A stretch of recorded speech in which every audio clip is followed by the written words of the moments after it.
Bonjour mes très chères dames, cette vidéo est réservée uniquement pour les femmes comme toujours. Le titre c'est spécial grandes vacances, puisque nous sommes vraiment là rentrés dans les grandes vacances. Chaque enfant avec sa date, où il finit l'école, et il arrive avec tous ses dessins et toutes ses affaires de l'école, et ça y est, ça commence les grandes vacances. Ça commence, ça veut dire que on va se retrouver logiquement, on est censé pendant les grandes vacances, qu'est-ce qui change? Qu'est-ce qui est différent pendant les grandes vacances? C'est qu'on est censé se retrouver avec nos enfants plus de temps, plus d'heures d'affilée. Merci à toutes les mamans, merci à toutes les fidèles qui me suivent, merci beaucoup, merci pour vos partages et merci pour vos messages privés qui me donnent beaucoup de force et beaucoup de joie. Continuez de partager, voilà, il suffit d'appuyer sur le petit bouton partager pour que d'autres mamans puissent, d'autres femmes juives puissent bénéficier de ces vidéos. Merci pour vos partages, merci de me suivre et merci pour tous vos messages d'encouragement et de questions. J'espère que Dieu me donnera encore les mots pour vous répondre et pour trouver des solutions, des Hashem. Donc voilà, les grandes vacances. Le truc des grandes vacances, c'est que tu te retrouves avec tes enfants plus de temps, plus d'heures d'affilée. Le matin, tu te lèves, ils sont là, ils sont dans la maison avec toi. Et après, toute la journée, c'est avec les enfants dans la maison. Donc, la leitmotiv, en fait, le leitmotiv, la question qu'une maman doit se poser, c'est qu'est-ce que je peux faire pour être plus relax, pour être plus cool. Plus cool. Qu'est-ce qui me fait monter la pression rapidement? Qu'est-ce qui me fait perdre patience? Essayez de réfléchir à cette chose-là, c'est ce qui s'appelle Cheshbon Nefesh, ça veut dire une introspection.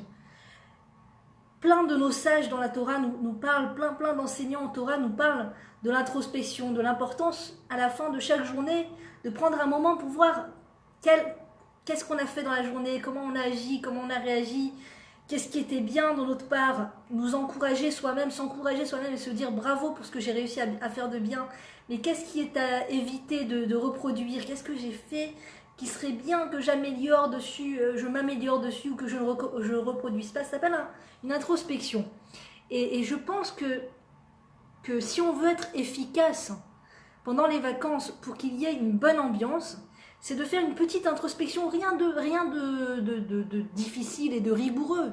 Parce qu'on a déjà suffisamment de choses sur les épaules pour en plus se mettre une pression de rigueur, de se mortifier, qu'est-ce que j'ai pas fait de bien, il faut y aller en douceur, se dire qu'est-ce qui m'a fait perdre patience aujourd'hui et que je peux améliorer, éviter, baisser la barre, j'ai peut-être mis la barre trop haut sur quelque chose. Peut-être j'avais en tête une envie de faire quelque chose qui était complètement illusoire et déplacée par rapport à la situation dans laquelle je suis, qui sont d'être maman avec des enfants à la maison, de surcroît pendant les grandes vacances. Des fois, on se rend pas compte, c'est pas méchant, c'est pas une mauvaise volonté de notre part, c'est juste des habitudes qu'on prend, que avant les enfants, par exemple, on a beaucoup d'ambition, on se met la barre haut, on veut par exemple recevoir beaucoup d'invités, ou je sais pas moi, faire beaucoup de plats pour le Shabbat, plein de plats, plein de salades, ou par exemple on peut avoir l'habitude de, moi je me suis sentie très concernée par ce sujet à un moment dans ma vie, et j'ai eu une grosse remise en question dessus. Il y a une période dans notre vie où on a du temps, d'accord, on n'a pas les enfants qui sont là, dont on doit s'occuper, à qui on doit donner, qu'on doit aider, qui ont besoin de nous. Donc on est seul face à soi-même et on peut, par exemple, prendre l'habitude de mettre beaucoup de temps à s'habiller, beaucoup de temps à se préparer, beaucoup de temps à investir dans son physique, dans son maquillage, dans les vêtements qu'on va porter. On va peut-être même mettre des vêtements qui ne sont pas très à l'aise, mais ça ne nous dérange pas parce que quand on n'a pas encore d'enfant, c'est plus, des fois on met plus le regard sur l'esthétique de la chose, l'esthétique du vêtement. Est-ce que mon vêtement est esthétique ou pas? C'est la seule question qu'on se pose. Et quand il y a des enfants, il faut aussi être à l'aise. C'est important, je pense que c'est essentiel. En plus d'être pudique, il faut aussi être à l'aise. Il faut prendre en considération le fait d'être à l'aise, pas sur le prix de la pudeur, pas être à l'aise, peu importe si c'est pudique ou pas. Première prise en considération de base, première propriété d'une femme juive, c'est la pudeur, bien entendu. Et si possible, mettre des vêtements qui sont à l'aise. D'accord? Il y a des vêtements qui sont très beaux, mais qui nous cloîtrent tellement, que qui sont pas à l'aise, et du coup, s'il n'y avait pas les enfants, on ne perdrait pas patience. Tu mets des vêtements pas à l'aise, bon, tu sors dans un mariage, tu reviens du mariage, ok. Mais tu dois t'occuper des enfants, tu dois te baisser, tu dois te lever, tu dois allaiter, tu dois donner un biberon, tu dois faire quelque chose pour les enfants. Et donc les vêtements, très, très rapidement, peuvent nous rendre impatientes. Donc c'est pas vraiment l'enfant qui nous rend impatients, des fois c'est le vêtement qu'on porte. Et malheureusement, des fois, il y a des mamans qui ne se rendent pas compte, on ne se rend pas compte. On va mettre des vêtements qui vont nous empêcher d'allaiter. On a prévu d'allaiter, mais le vêtement n'est pas à l'aise, donc bon, on repousse. Et il y a un bébé qui est en attente de recevoir son lait, qui est en attente de recevoir son repas. Un petit bébé qui est allaité, il n'a pas d'autre source de nourriture que sa maman. Donc, quand la maman c'est inconscient, on ne s'en rend pas compte, c'est inconscient. Déjà allaiter, c'est entre guillemets un effort, ça c'est un plaisir plus qu'un effort, mais il faut prendre le bébé, il faut lui donner, il faut s'arrêter. On est en train de parler avec quelqu'un, on est en train de s'occuper de faire quelque chose, tu dois t'arrêter et tu dois donner à manger à ce bébé, l'allaiter. Donc si en plus inconsciemment tu te dis oui mais en plus c'est pas à l'aise parce que j'ai mon vêtement qui est pas fait pour allaiter devant tout le monde, ou je peux pas allaiter comme ça avec ce vêtement et tout ça, c'est pas fait pour allaiter, inconsciemment on va repousser le moment de l'allaitement. Et ça on peut pas envisager une chose pareille. Le bébé, il a aucune autre source de nourriture que nous. C'est-à-dire, moi j'ai faim, je mange, d'accord, j'ai soif, je me sers à boire. Le bébé ne peut pas se nourrir seul, il a besoin de maman. Donc maman doit être bien préparée pour allaiter à n'importe quel moment. Le bébé a besoin d'être allaité, ou même des fois laisser le bébé s'endormir sur soi.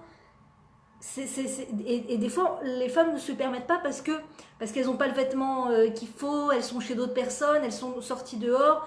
Et donc, c'est une échelle de priorité qu'il faut mettre bien en ordre. Moi, je me souviens, un jour, on est sorti avec ma famille faire un pique-nique dans nos rares sorties. Et c'était un événement, il y avait plein de monde. Et on avait trouvé un petit endroit caché derrière un petit muret. Et tout d'un coup, il y a une femme qui arrive avec son bébé et qui me voit, moi, avec mon mari et d'autres hommes. Il y avait d'autres hommes derrière ce muret. Et elle dit, ah mince, je voulais allaiter, mais bon, je vois qu'il y a des hommes. Tant pis, tant pis, je vais pas allaiter ici. Bon, tant pis, je vais lui donner un biberon et puis je l'allaiterai à la maison. Et dans ma tête, je me suis dit, mince, parce que, pourquoi et je lui ai posé la question, je lui ai dit, pourquoi tu l'allaites pas ici, tu veux un châle, Il me dit, non, j'ai pas mis les vêtements d'allaitement. J'ai pas mis des vêtements d'allaitement, donc c'est un peu compliqué. Donc, vu qu'il y a des hommes, je peux pas allaiter, j'allaiterai chez moi, c'est pas grave. J'ai pris du Materna au cas où, j'ai pris du lait en poudre. Et je trouvais ça dommage de ne pas allaiter parce que les vêtements n'étaient pas prévus n'étaient pas là pour pouvoir donner à manger à ce bébé à n'importe quel moment.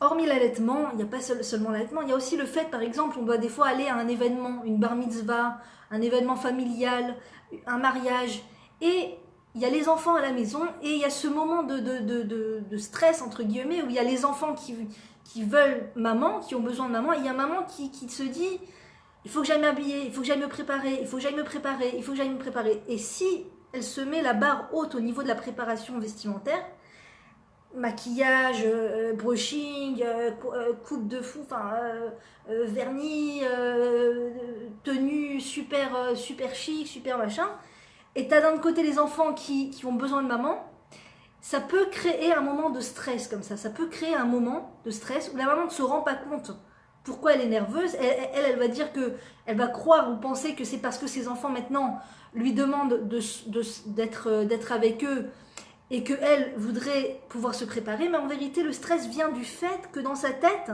elle veut se préparer de façon très beaucoup investir sur son apparat, sur la façon dont elle va se présenter à cette soirée, à cet événement. Et moi, je nous propose une proposition que vous n'êtes pas obligé de prendre, mais que je trouve personnellement que ça a beaucoup fait baisser de stress dans ma vie, moi personnellement. C'est que je me dis maintenant, ce que les enfants me laissent comme temps pour me préparer, ça sera le temps que j'aurai pour me préparer. Ça veut dire que si je n'ai pas eu plus de 5 secondes pour me préparer, je dois m'habiller en fonction de ces 5 secondes. On va dire, on va pas exagérer 5 secondes, mais 5 minutes. Mes enfants, mon mari est dans la voiture, il klaxonne déjà. Et mes enfants sont là, ils ont besoin d'eau, ils ont besoin de quelque chose. Maman, maman, maman, je veux être avec toi, je veux voir quelle tenue tu choisis. J'ai 5 minutes pour me préparer. Et ben, ça sera en fonction de ces 5 minutes. Et il y avait une période où si je sortais pas de la maison vraiment nickel, avec la tenue exceptionnelle, avec le top de la tenue, avec la tenue vraiment, vraiment parfaite, j'étais déçue. J'étais déçue, j'allais dans la voiture déçue, j'allais arriver à l'événement déçue, je focalisais sur le fait que j'avais pas... Ma robe n'était pas suffisamment repassée, ou que mon brushing n'avait pas suffisamment bien tenu, ou j'ai pas eu le temps de me maquiller comme je voulais, ou mon mari a klaxonné au moment où je mettais l'eyeliner et ça m'a fait un peu déborder. Ça fait que je focalisais dessus et ça me mettait une pression d'enfer. Ça fait que au lieu de profiter de l'instant et de se dire, parce qu'en fait les gens, ils regardent pas tant que ça notre tenue vestimentaire, notre maquillage, pas tant que ça. Et même s'ils regardent beaucoup, ben c'est pas très grave. C'est pas très grave. Ça vaut pas le coup d'arriver dans ce moment de pression avec les enfants, ils ont besoin de maman, mais moi je veux m'habiller top, top, top. Ça vaut pas le coup de mettre ce moment de pression pour si peu. Je vous assure que c'est pas si important que ça, l'état dans lequel on va arriver dans un événement. Maximum, les gens vont vous regarder, premier regard, ok, vous dites ah mince, j'ai pas eu les compliments que j'avais l'habitude d'avoir, mais c'est pas grave, on peut supporter ce genre de déception, d'accord. On me complimente pas comme d'habitude, c'est pas grave. Je me suis pas mise en colère avec les enfants. J'ai pas eu ce moment de stress où les enfants pleurent, c'est le moment où ils ont faim, ils ont besoin de maman, ils ont envie d'être avec moi, où ils veulent voir comment je m'habille, tout ça. Et moi qui est dans mon rêve de je vais mettre mon super make-up, je vais mettre ma super tenue, je vais m'habiller super bien, je vais me faire mon brushing, je vais me faire mes ongles, je vais me faire mes trucs et tout, et ben sauf, et finalement on se retrouve sans une seconde, sans un moment pour se préparer. Faire le deuil, je ne dis pas qu'il faut être moche ou qu'il faut exprès sans les dire, je ne dis pas du tout ça. Une femme doit être belle, surtout pour son mari dans sa maison. Ça c'est un autre sujet. Une femme doit être belle dans sa maison pour son mari. C'est-à-dire qu'une fois que les enfants sont au lit, on peut à ce moment-là se préparer, se faire jolie pour son mari. Normalement, la satisfaction de beauté extérieure d'une femme doit venir de cette source-là. L'idéal, c'est que la femme, elle est tellement, avec l'aide de Dieu, son quota de beauté et d'enjoliment vis-à-vis de son mari, d'accord, et que elle dit si son mari ne lui fait pas de compliments, alors elle peut lui dire tu aimes le foulard que j'ai mis, tu aimes la tenue, ah oui j'aime bien, ah ça te va bien, oui c'est vrai. Elle va recevoir son quota de cela et elle n'a plus besoin d'aller chercher cette satisfaction à l'extérieur, dans les mariages, dans les soirées, dans la bar mitzvah de son fils, la bar mitzvah de ça, la bar mitzvah, la superstar. On n'a plus besoin de jouer la superstar dans les soirées, dans les fêtes et dans les événements et dehors, et parce que je dois sortir, il y a un événement et il faut absolument que je sois au top et au top et top. On ne doit pas avoir besoin de cette source d'émerveillement et d'encouragement et de waouh et d'applaudissements. Waouh, la superstar, qu'est-ce qu'elle est belle, qu'est-ce que tu es belle, qu'est-ce que tu es belle. On ne doit pas être en attente de ça. Au point que si j'ai mis la même tenue que j'avais Shabbat une tenue, d'accord, et je l'ai remise le dimanche pour le mariage d'un tel, parce que j'ai pas eu le temps de me remettre dans l'idée de quelle tenue je vais mettre, avec quoi, et c'est bon, le Shabbat, j'ai réussi à sortir le foulard et la robe pour Shabbat, et ben pour le mariage, je vais aussi mettre ma tenue de Shabbat habituelle, et c'est tout, et j'ai eu à peine le temps de me maquiller, ou peut-être même pas, et voilà, et j'arrive comme ça au mariage, mais dans ma tête, je me dis... Je ne me suis pas mis en colère avec mes enfants. Il n'y avait pas eu ce moment de stress, de attends, prends les enfants, faut que je m'habille, faut que je me prépare. Attends, c'est pas comme ça que je vais m'habiller, j'ai pas de tenue, j'ai rien à mettre, c'est pas possible. Toute cette pression inutile, qui ne sert à rien. C'est quelque part de se mettre la barre trop haut. C'est de rester dans l'habitude de la jeunesse, de la belle gosse qui attire le regard, Et encore une fois, il n'y a aucun problème à être belle, mais pour son mari, entre ses quatre murs, dans sa maison, pour son mari. Le Shabbat, avec ses enfants, avec son mari, voilà. Si j'ai le temps de me préparer, si j'ai l'occasion de me préparer, il n'y a aucun interdit à mettre un peu de maquillage pour un mariage, il n'y a aucun interdit à mettre une jolie robe pour un mariage, il n'y a pas d'interdit, au contraire, c'est même, on respecte les personnes qui nous invitent, on respecte les personnes qui organisent la soirée, qui organisent la fête, et ils voient qu'on a fait un effort pour eux. Mais si ça doit venir sur le compte d'un moment de pression avec mes enfants, de stress avec mes enfants, de laissez-moi m'habiller, arrêtez de pleurer, occupe-toi de ton frère, taisez-vous, il faut que je m'habille. En plus, je sais, je sais pas chez vous, mais je sais que en général chez les femmes, quand elles doivent se concentrer sur le fait de quelle couleur à sortir, avec quel truc, quel tissu, quelles chaussures et tout, en général on a besoin d'un silence, d'une tranquillité intérieure. Et quand tu as tous les enfants dans la maison qui sont vivants, Baruch Hashem, eh ben on n'a pas toujours ce loisir de réussir à sortir exactement la couleur du truc avec le truc. Donc, encore une fois, s'il n'y a pas de... Les enfants sont pas là, il n'y a pas de bruit, il n'y a pas de ça, truc, tu as le temps, avec plaisir. Si c'est pudique, pourquoi pas. Mais je pense qu'on doit, en tant que maman, faire le deuil de la tenue de la superstar. Le top du maquillage, le top du style et tout. Qu'on peut y revenir, on peut si on a l'occasion et le temps. Mais si on n'a pas réussi à se préparer, c'est pas grave. C'est pas grave. C'est pas grave. Vous savez, l'effort que ça demande pour une femme de se dire, c'est pas grave. Ce n'est pas grave. J'ai pas mis la robe exactement que je voulais. J'ai même une petite tache. C'est vrai, logiquement, on doit être propre. On doit s'habiller proprement. On ne doit pas porter des vêtements avec des taches. Mais disons que je suis déjà dans la voiture et que je remarque que j'ai une tache sur moi. Je vais faire une tête d'enterrement. Je vais casser l'ambiance. Et quand les enfants vont me demander, maman, mais pourquoi t'es pas contente? Qu'est-ce qu'il y a? Oui, mais j'ai taché ma robe. Ben voilà, ma robe est tachée. Les enfants se disent, ah, mais pour une tache sur une robe... c'est légitime de se mettre dans cet état, il faut se mettre dans cet état quand on a une tache sur une robe alors. Et donc ça fait qu'on se concentre sur des petits détails qui sont vraiment pas importants. J'ai l'occasion de faire un voyage dans la voiture avec mes enfants jusqu'à l'événement. C'est censé être un moment de joie, de proximité, de câliner les enfants, de les prendre dans ses bras, de leur donner ce qu'ils ont besoin, d'être avec eux, de leur donner la main et tout ça. C'est un moment de proximité dans la voiture avec les enfants pour aller, ou dans le bus pour aller jusqu'à l'événement. On ne doit pas être trop concentré sur soi. Vous savez, le fait de s'occuper beaucoup de soi. Je ne dis pas qu'on doit s'oublier à 100%, mais le fait de s'occuper plus on tourne autour de soi, plus nos activités et nos actions et notre pensée tournent autour de son bien-être à soi, plus on tombe dans l'écueil de l'égoïsme. Et l'égoïsme, c'est une grande maladie, justement, que la Torah vraiment nous encourage à ne pas tomber dans l'égoïsme. Toute la Torah, je crois que tout le but de la Torah, si je peux me permettre de dire ça, mais en tout cas le but principal de la Torah, c'est d'aider l'être à ne pas tomber dans l'égocentrisme, dans l'égoïsme. D'abord parce que c'est une souffrance terrible de vivre avec un ego, de vivre pour soi-même, de vivre, c'est une souffrance terrible. On pourrait penser que c'est le contraire. Non, plus je m'apporte, plus je me donne, plus je m'octroie, plus je m'invite à profiter de la vie, profiter des plaisirs de cette vie, plus je suis censée être heureuse et épanouie. Mais en vérité, c'est pas vrai. Le secret, c'est que c'est pas vrai. Je ne dis pas qu'il faut s'oublier à 100%. Mais quand on est occupé à donner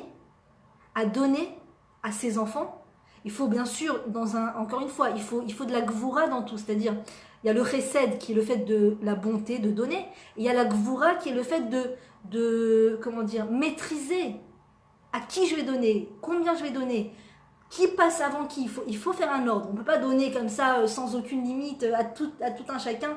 Peu importe, je donne tout à l'extérieur. Et s'il me reste, eh ben, je donnerai à mes... Il faut un ordre.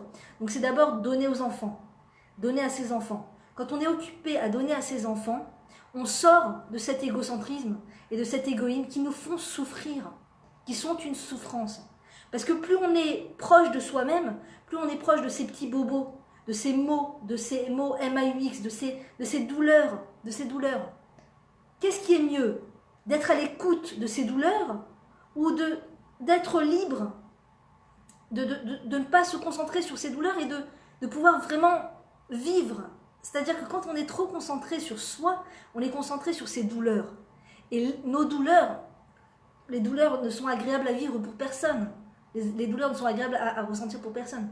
Quand tu es occupé à donner, eh bien, à tes enfants, à ton mari, et ensuite aux gens autour, aux parents, aux beaux-parents, à la belle famille, aux gens autour, celui qui a besoin, celle qui a besoin, donner de soi à ceux qui ont besoin, eh bien, ça aide à sortir de son égoïsme. Et donc le fait que les enfants soient là à justement nous tirer la jupe, à nous demander de notre aide, à nous demander d'être là pour eux et de leur donner, alors que auparavant on avait l'occasion d'aller au restaurant, on avait l'occasion, moi j'ai pensé à ça aujourd'hui, je me disais c'est fou, combien j'allais au restaurant à l'époque où il n'y avait pas les enfants, j'allais... Dès qu'il y avait un jour, dès qu'il y avait une occasion, resto, quel resto, le machin, la ville, on centre-ville, on se rejoint au resto, et toujours le saumon, le machin, le truc, prends-moi une salade, j'arrive, prends-moi un truc et tout. Aujourd'hui, il n'y a pas de resto, je vais pas au restaurant du tout, quoi. Je ne vais pas du tout au restaurant. Et c'est pas grave, ça ne me manque pas, je suis contente. Je suis contente, parce que je sens que je me suis améliorée, à choisir entre la Livia qui était là, concentrée pendant 1 heure sur son menu, de savoir qu'est-ce que je prends, oh non mais j'ai envie de prendre ça, ah non mais je veux ça, allez je prends ça, vous savez pas? Oh, la déception de la journée, ils ont pas ce que je voulais sur le menu. Bon, alors ça, bon, alors oui, ok, oh là là, c'est pas assez chaud, oh là là, la prochaine fois on prendra autre chose, oh là là, bon, toute cette petite occupation de soi et son petit estomac et son plat et son machin et tout. Et aujourd'hui, des fois, il peut m'arriver de rater un repas, ce que je ne conseille à personne. Il faut toujours manger en temps et en heure. Au bout d'un moment, il faut prendre de la nourriture et aller s'enfermer dans la chambre et manger, reprendre des forces. On est obligé de manger et de reprendre des forces. Mais je vais être plus occupée à cuisiner pour les enfants, à leur donner. D'accord? Même si c'est le moment où j'ai envie de manger, j'ai envie de prendre quelque chose, j'ai envie de m'arrêter, mais non, je vais continuer à leur donner. Et ça, là, je suis en train de m'améliorer. Je suis en train de devenir une femme meilleure. Une femme qui donne d'elle, une personne qui donne d'elle-même. C'est le vrai médicament aujourd'hui. Tous les coachs vous diront le contraire. Tout le coaching moderne, c'est centré sur toi. Fais ce qui te fait du bien. Tu veux partir, pars. Tu veux voyager, voyage. Tu veux quitter la cellule familiale, quitte la cellule familiale. Tu veux changer de conjoint, change de conjoint. Fais ce qui te... Va d'après ton intuition. Et ça donne des résultats terribles. Ça donne des résultats de personnes qui tombent dans un égocentrisme surdimensionné, qui se retrouvent dans des situations de solitude terribles parce qu'ils ont quitté leur conjoint, parce qu'ils se sont éloignés de leurs enfants, parce qu'ils ont réagi avec les nerfs, parce qu'on leur a dit fais ce que va d'après ton intuition, alors ils se sont énervés et les enfants se sont éloignés et l'égocentrisme ça fait fuir autour de soi. Quand une personne est égocentrique, ça fait fuir les enfants, ça fait fuir le conjoint, ça fait fuir... Et au final, les gens se retrouvent, ils se rendent compte qu'ils sont seuls, qu'ils n'ont personne sur qui compter. Ils ont beaucoup d'illusions, ils pensent qu'ils vont rencontrer des gens super. Et waouh, une communauté de fous, avec des gens qui mangent comme moi, qui font comme moi, qui font du sport comme moi, qui mangent le vegan comme moi, ou je sais pas quoi, tous des tripes du moment et tout ça. C'est que de l'égocentrisme. C'est moi. Ils ont l'impression de rencontrer des gens géniaux, mais qui sont centrés sur eux, si ce n'est plus... C'est-à-dire le moindre problème, il n'y a personne. Donc le vrai bonheur, si je puis dire, le vrai bonheur dans ce monde, bien que ça ne doit pas être, encore une fois, ça ne doit pas être le but. Je ne dois pas chercher mon bonheur, parce qu'encore une fois, je tombe dans l'égocentrisme. Mais le vrai bonheur découle du fait que je m'oublie un peu. Je m'oublie, des fois je me sens même un peu comme une serpillière, j'ai l'impression qu'on m'écrase, qu'on marche dessus à me demander des choses, et quand est-ce que je vais me sentir, moi, une femme et une vraie, femme à tous les niveaux et tout, t'inquiète pas. Du fait que tu t'oublies un instant, et que tu donnes à plusieurs enfants en même temps, et que c'est tout le monde demande en même temps, on arrive au mariage, on n'a pas réussi à s'habiller comme on voulait, et on voit tout le monde sur leur 31, et nous on est là avec nos petites chaussures basses, et nos jupes de la semaine, et notre vêtements un petit peu tristounés, on n'est pas maquillés et tout, mais c'est pas grave, c'est pas important, c'est pas ces choses-là qui vont dire si on est des gens vraiment épanouis ou pas. C'est pas notre apparence lors d'un mariage qui vont dire si on est vraiment des gens qui ont de la valeur ou pas. La valeur, elle vient pas de l'apparence, la valeur, elle vient pas du fait que j'ai du temps de libre pour moi, elle vient pas du fait que j'ai pu me faire ma manicure et ma pédicure et encore moi, et j'ai fait tant de shopping, j'ai acheté telle robe et j'ai été à tel endroit et j'ai été dans telle ville. C'est pas ça qui fait de moi ce que je suis vraiment. Ce que je suis vraiment, c'est mon âme. C'est mon âme qui est réelle. Il n'y a que mon âme qui est réelle. Mon apparence, c'est qu'une enveloppe, c'est temporaire. Espérons le plus longtemps possible, amen. Mais c'est temporaire. La vraie moi, le vrai moi, c'est mon âme. Et l'âme ne vient s'exprimer uniquement que lorsqu'on est dans le don. Lorsqu'on est dans l'oubli de l'ego. L'ego, c'est l'enveloppe. C'est je m'occupe de l'enveloppe. Je m'occupe de mon enveloppe. C'est mon enveloppe avant, d'accord? Je fais passer mon enveloppe avant tout le monde, d'accord? Et après, on verra. L'âme, pour s'exprimer, elle a besoin qu'on soit dans le don, qu'on soit dans une démarche de développer un bon regard sur son mari. Quand je développe un bon regard sur mon mari et sur mes enfants, je suis en train de faire exprimer mon âme. Je suis en train de permettre à mon âme d'exprimer. Et c'est ça la seule propriété qui fait que je vis vraiment. Plus je suis dans l'expression de l'âme, plus je propose et je permets à mon âme de s'exprimer, plus je suis dans la vraie vie, sur le bon chemin qui mène vers des bonnes choses, vers des bons fruits, vers la bonification de soi. Il n'y a pas de chose plus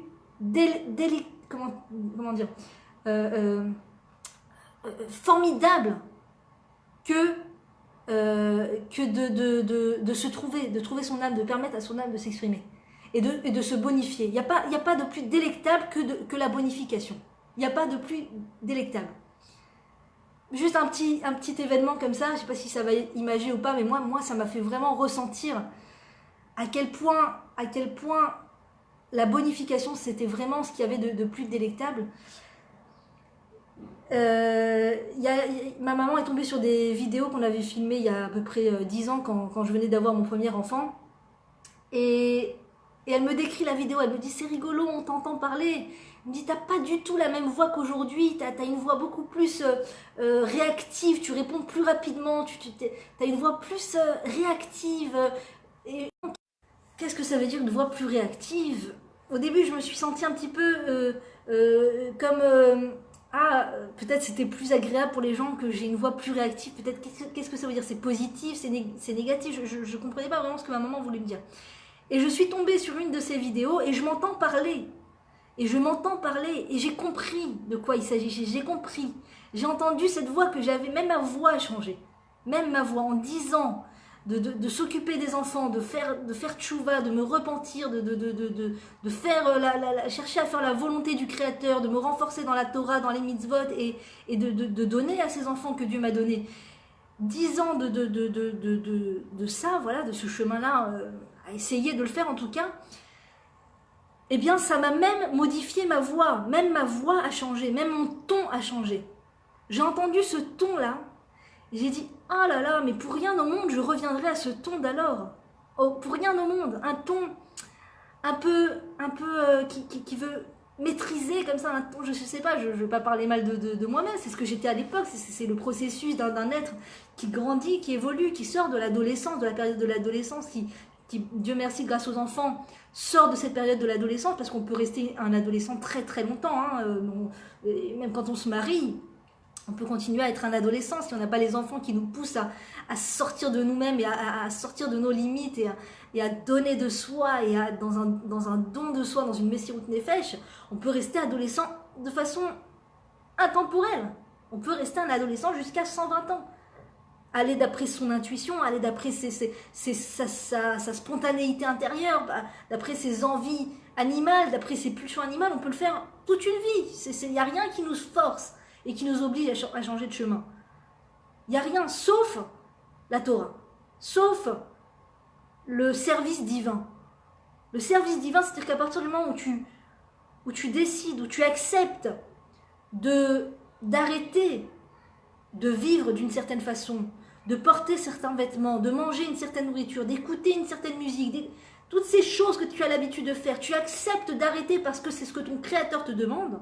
Ton créateur te demande de t'habiller pudiquement alors que jusqu'à maintenant tu n'avais aucune notion de cela. C'est ce qui m'est arrivé après avoir eu mon premier enfant. Je n'avais aucune notion de la pudeur et tout d'un coup, du jour au lendemain, tu prends conscience qu'il y a la pudeur et tu vas devoir, comment dire, donner de toi, donner, te séparer de ces vêtements dans lesquels j'ai tellement investi, j'avais investi tellement d'argent, de temps, dans ces vêtements qui n'étaient pas pudiques et donc tu t'en sépares tout d'un coup parce que tu te rends compte que c'est ce que ton créateur veut de toi. Tu caches ta super chevelure que tu avais l'habitude de mettre entre les mains des meilleurs coiffeurs et que tu avais l'habitude d'exposer à tous les événements familiaux et tous les événements qui soient. C'est le super brushing d'Olivia, quoi. C'est le super brushing. Donc tout d'un coup, tu dis, ouais, mon créateur veut que je me couvre les cheveux. Spontanément, j'ai pas envie de me couvrir les cheveux, mais c'est ce que mon créateur me demande. Et quand je fais ce que mon créateur me demande, je crois que je suis dans un sacrifice, je crois que je suis en train de me sacrifier entièrement, je suis en train de m'effacer, je suis en train de devoir avoir des discussions avec mon mari qui ne sont pas toujours faciles et évidentes pour lui faire accepter que je vais changer de style, que je vais changer de façon de vivre. Donc c'est des débats qui ne sont pas toujours faciles à avoir, mais qui sont obligatoires si tu veux perdurer sur ton chemin. On a l'impression que c'est un sacrifice, mais en vérité, c'est le plus beau cadeau que le Créateur est en train de nous faire. En se sacrifiant pour Dieu, Dieu nous fait vraiment vivre. Dieu nous donne réellement la vie.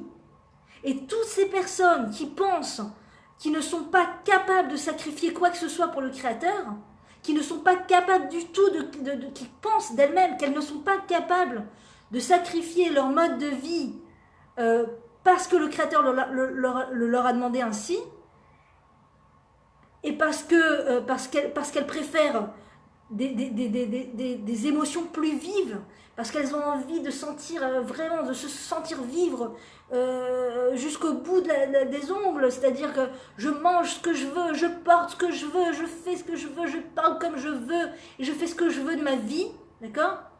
Tu as l'impression que tu es au summum de la vie, mais en vérité tu es dans la mort, tu es en train de mourir, puisque tu n'es pas en train de te bonifier, tu es en train de t'enfoncer dans les mauvais traits de caractère, encore un peu plus d'égoïsme, encore un peu plus d'égocentrisme, encore un peu plus de colère, encore un peu plus de haine, encore un peu plus de tous ces mauvais traits de caractère, de jalousie, encore un peu plus de recherche de l'argent, recherche des honneurs, recherche du bien-être et du confort physique et matériel, de la dépense financière, tous ces mauvais traits de caractère qui nous mènent par le bout du nez.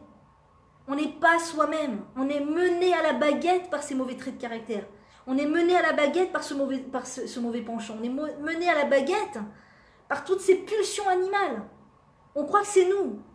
On croit que c'est moi avec mon cerveau. Non, j'adore aller à Ibiza, c'est tout. Je rêve d'aller à Ibiza, c'est tout. Non, tu vas juste exploser ta pudeur intérieure. Tu vas juste exploser ta cellule familiale. Parce qu'en allant à Ibiza, tu vas t'exposer à des choses qui sont vraiment terribles au niveau de la pudeur. Ton mari va voir des choses qui sont vraiment pas pudiques. Vous allez rentrer à la maison avec plein d'images dans la tête qui sont pas du tout le mode de vie que nous devons avoir en tant que personnes juives. D'accord ? Nous allons, quand une personne va à Ibiza ou dans ce genre d'endroit, elle va vraiment frôler le vide intérieur, le rien, l'illusion, le sable mouvant, la vie qui n'est pas une vie, c'est du rien, c'est du vent, c'est comme dirait le Rav Ben Chetri, c'est de la distribution de charcuterie gratuite. C'est vivre d'après mon enveloppe charnelle, mon enveloppe, mon corps, c'est ma vie, voilà, je vis pour mon corps, je vis pour montrer mon corps, je me lève le matin pour montrer mon corps, je me nourris pour pouvoir montrer mon corps, je paye de l'argent pour pouvoir montrer mon corps. C'est le culte de l'enveloppe physique, le culte du physique. C'est vide, c'est du vent, c'est rien du tout, ce n'est rien du tout. Parce que tu peux avoir l'enveloppe physique la plus incroyable, d'accord, avoir mis tout ton argent, ton temps, le sport, le machin, tout ça. L'enveloppe physique, mais la personne n'a rien à dire, n'a rien à exprimer, aucun message, rien. Elle est juste là pour prendre du regard des autres, qu'on la regarde. La personne est tombée en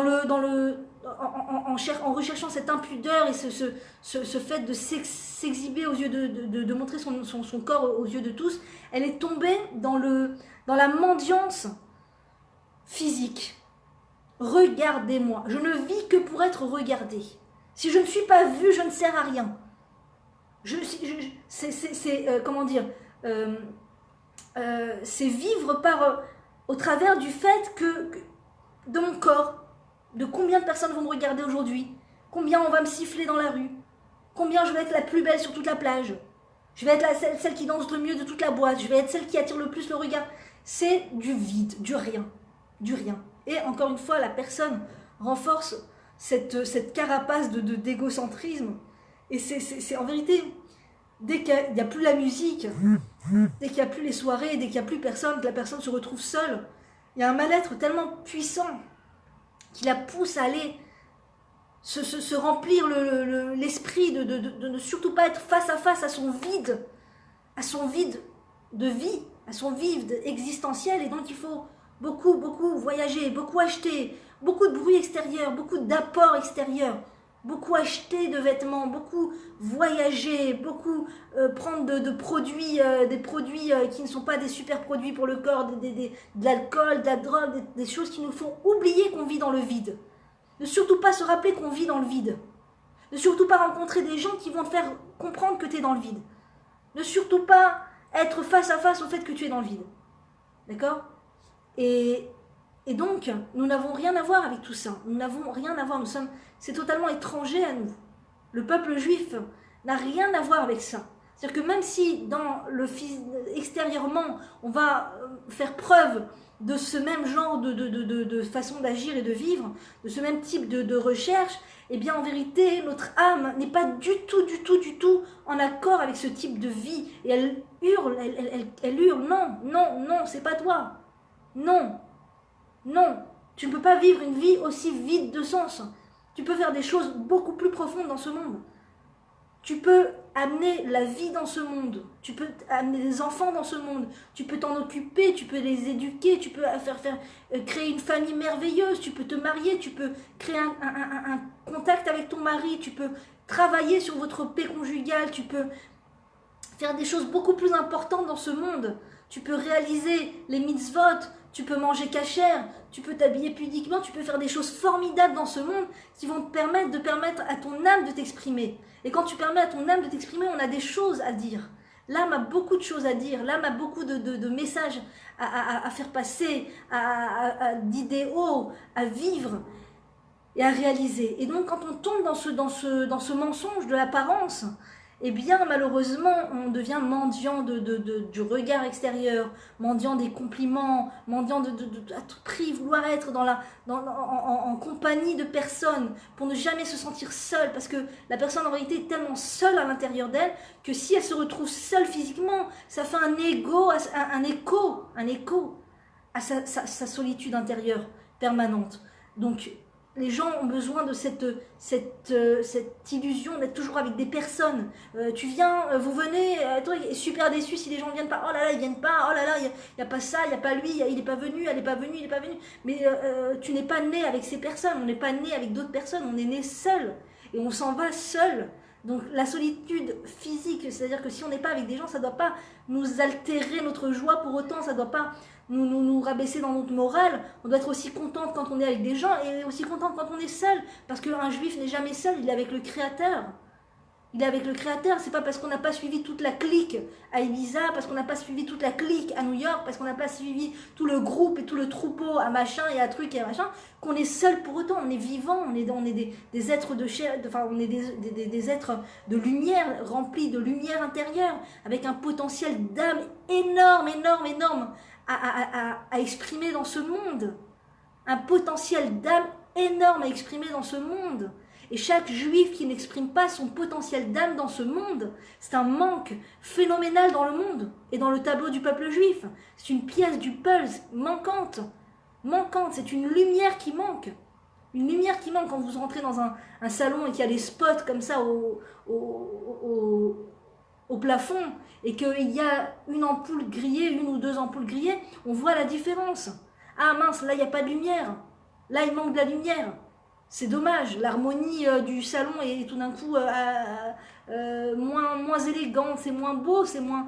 S'il y avait tous les néons, tous les spots qui marchaient, l'effet serait plus agréable et puis on pourrait lire plus facilement et puis ça serait plus agréable pour l'esprit de voir plus de lumière. Et c'est pareil, quand un juif exprime la lumière qu'il a dans son âme, ce que j'essaye de faire en ce moment, tout ce que je tente de faire au travers des livres que j'écris, au travers des vidéos, et tous les enseignants de Torah, c'est exactement ce qu'ils font, ils expriment leur âme, ils permettent à leur âme de s'exprimer et à faire passer le message de la Torah avec l'aide de Dieu. Eh bien, quand chaque personne juive a trouvé sa place, a trouvé sa mission de vie, pas parce qu'elle a couru après ses pulsions intérieures, parce que la personne s'est écrasée vis-à-vis du Créateur, s'est écrasée vis-à-vis des lois du Créateur. Je ne fais plus ce qui me plaît, je fais ce que le Créateur me demande. Je ne porte plus les vêtements qui me plaisent, jusqu'au centimètre près, je porte les vêtements que le Créateur veut que je porte, jusqu'au centimètre près. Autant que ça me trouble, autant que ça m'attriste, entre guillemets, autant que ça soit difficile pour moi, je vais le faire. Et c'est au travers de cet écrasement pour Dieu que Dieu va nous permettre d'accéder réellement à l'expression de l'âme. Au fait de pouvoir trouver sa vraie mission dans ce monde. Pas la mission de va le plus possible dans des sections de coaching et là tu trouveras ta mission. Plus tu as écouté de films de coaching, de vidéos de coaching sur YouTube, plus tu as été à des je sais pas moi, des conférences de coaching, etc., plus tu trouveras facilement ta mission de vie. C'est pas vrai. Ça n'est pas vrai. Plus on est concentré sur son ego, à se chercher, plus on s'éloigne de sa mission de vie.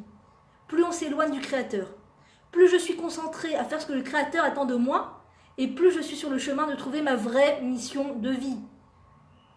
Ma vraie mission de vie. Je m'occupe de mes enfants, je donne à mes enfants, alors que toutes mes copines sont en train de faire des carrières à droite à gauche, en train de courir à droite à gauche, les soldes, machin, les trucs.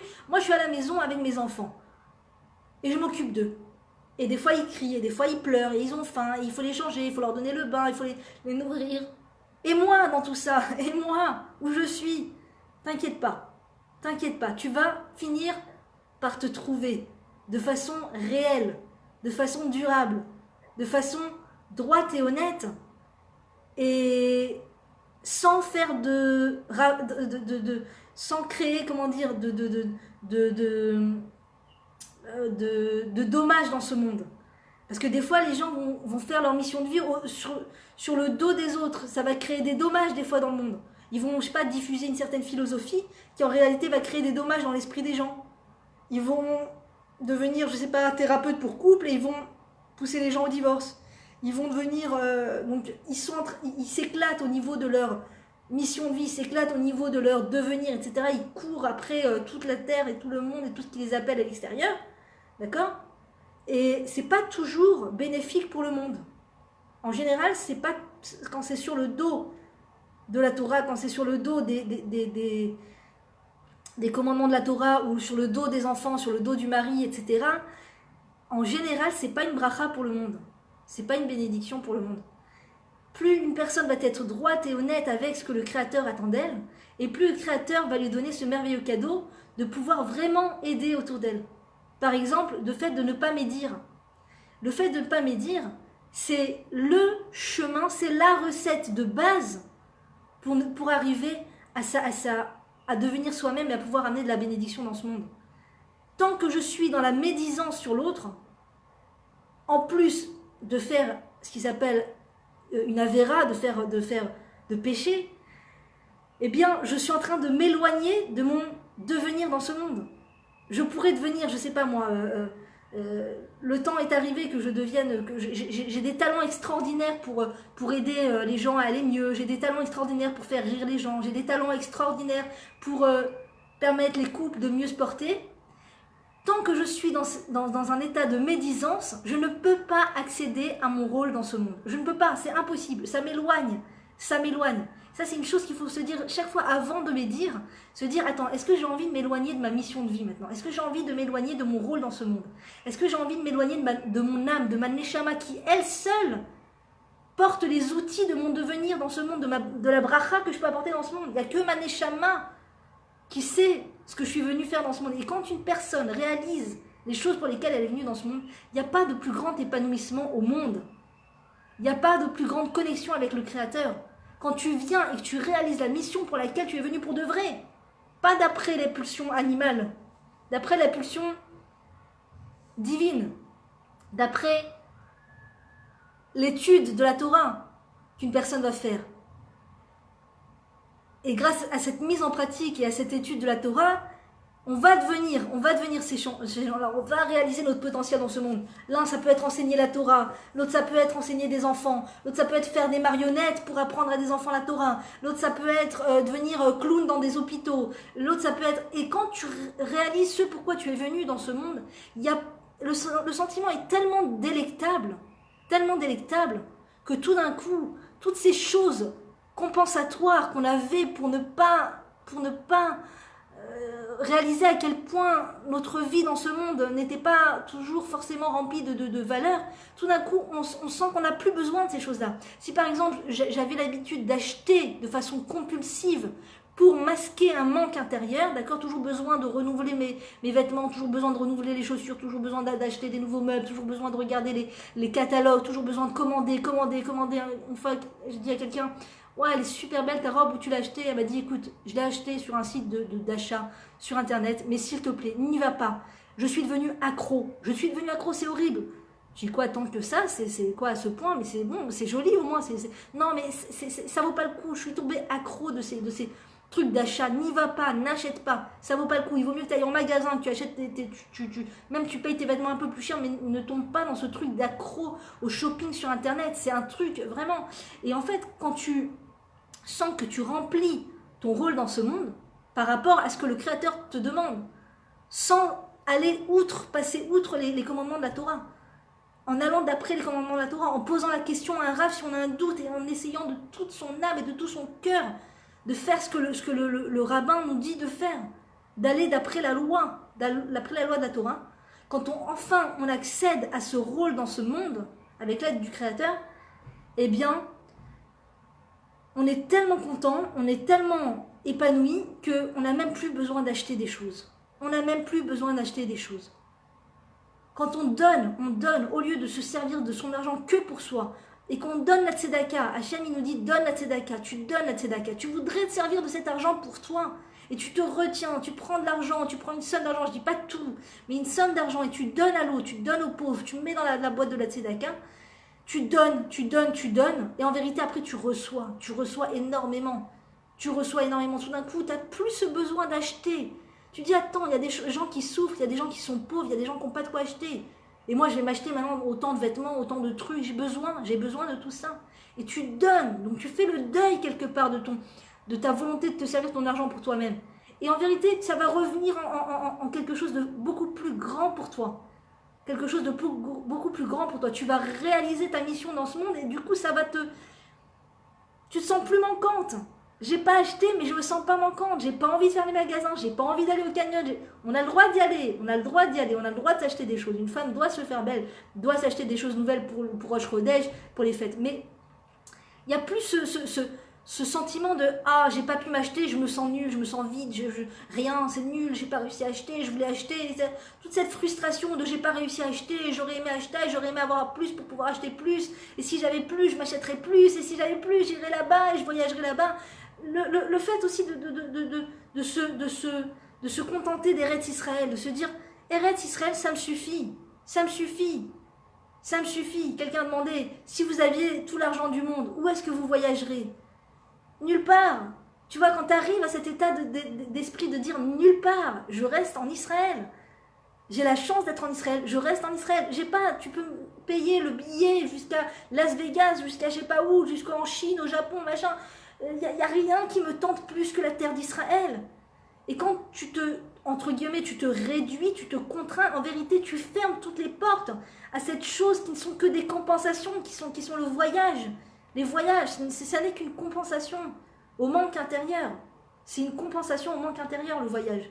Le fait de vouloir voyager, New York, truc, machin, Paris, machin, là-bas, Marseille, Bretagne, machin, comment je sais plus aujourd'hui, j'arrive plus, je suis tellement heureuse de vivre en Israël que Dieu nous permette de rester encore sur cette terre de longues années, Bezrat Hashem, en bonne santé, que je ne comprends même plus, j'arrive même plus à comprendre le plaisir qu'on puisse éprouver à prendre l'avion et à aller dans des endroits autres que la terre d'Israël. Je n'arrive plus à comprendre ce plaisir. Dieu merci. Mais voilà, c'est ça. Plus ce besoin, ça y est, c'est terminé. J'ai plus besoin de voyager pour me sentir vivre. J'ai plus besoin de voyager pour me sentir vivre. J'ai plus besoin d'être très maquillée pour me sentir vivre. J'ai plus besoin d'aller chez des super coiffeurs pour me sentir vivre. Même les cheveux, comment dire, même tous les cheveux cachés, même toute l'enveloppe corporelle cachée, même, voilà, juste en Israël. Et j'ai pas, voilà, ça me suffit quand Dieu te permet d'accéder à l'expression de ton âme. Toute compensation en dessous de ça paraît inutile.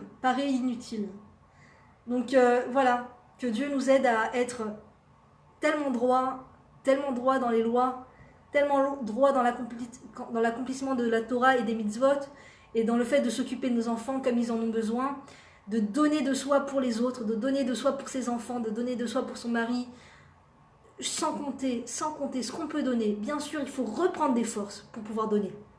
Si je n'ai plus de force, je ne peux pas donner. Si je n'ai pas mangé, je ne peux pas donner. Si je n'ai pas suffisamment dormi, je ne peux pas donner. Il faut dormir suffisamment, il faut manger suffisamment. Il faut respirer, il faut aller aux toilettes, il faut, etc., etc. Des fois, ça irait un peu, je ne dis pas. Mais je peux donner. C'est faux. Si quelqu'un vient et me fait croire maintenant que attends, si tu sais que si tu ne vas pas 2 fois par semaine minimum au centre commercial, et que si tu ne vas pas étudier quelque chose que pour toi, et que si vous pouvez le faire avec plaisir, c'est super, mais si jamais vous ne pouvez pas le faire, je vous promets que c'est pas la fin du monde. Je vous promets que c'est pas la fin du monde, bien que c'est bien d'étudier l'éducation, c'est bien d'étudier des cours de Torah, c'est super. Tout est super. Tout ce qu'on peut faire, ça sera super. Mais si jamais on n'a pas pu parce qu'on a dû s'occuper des enfants, ou si jamais on a préféré choisir le fait de continuer à rester à la maison, allaiter son bébé. Moi ça m'est arrivé quand je n'avais pas la compréhension importante, suffisamment importante de l'allaitement. Je ne savais pas à quel point c'était important d'allaiter son enfant. J'ai arrêté d'allaiter mon enfant pour aller étudier des cours d'éducation. Où là-bas, on m'a appris combien c'était important l'allaitement. Et donc je me suis dit, mais c'est chra quoi finalement. J'ai fait chra. J'ai arrêté d'allaiter pour aller apprendre combien c'était important d'allaiter. Et donc après, quand tu arrives de plus en plus dans une vision précise de la vie et de ce qu'attend le Créateur de toi, les choses sont plus précises dans la vie. Les choses se précisent dans la vie et on est plus sûr de ce qu'on est censé faire comme choix. De ce qu'on est censé faire comme choix. Quelqu'un un jour, il n'y a pas longtemps, m'a dit, est-ce que tu veux, je dois voyager dans tel endroit et tout, mais si je voyage, il faut que j'arrête d'allaiter. Est-ce que tu veux venir, toi et tout Je lui dis, moi, si je viens, c'est avec mon bébé. C'est même pas une question. C'est-à-dire, je ne vais pas arrêter d'allaiter pour aller dans un endroit dont je veux bien t'accompagner, mais je prends mon bébé avec moi et je l'allaite. C'est clair. C'est-à-dire, je ne ferai jamais un choix qui m'oblige à arrêter d'allaiter mon enfant. Je vais aller étudier, donc je vais arrêter d'allaiter. Je vais aller travailler, donc je vais arrêter d'allaiter. J'ai compris aujourd'hui que le fait d'allaiter son bébé doit être le choix premier dans la vie.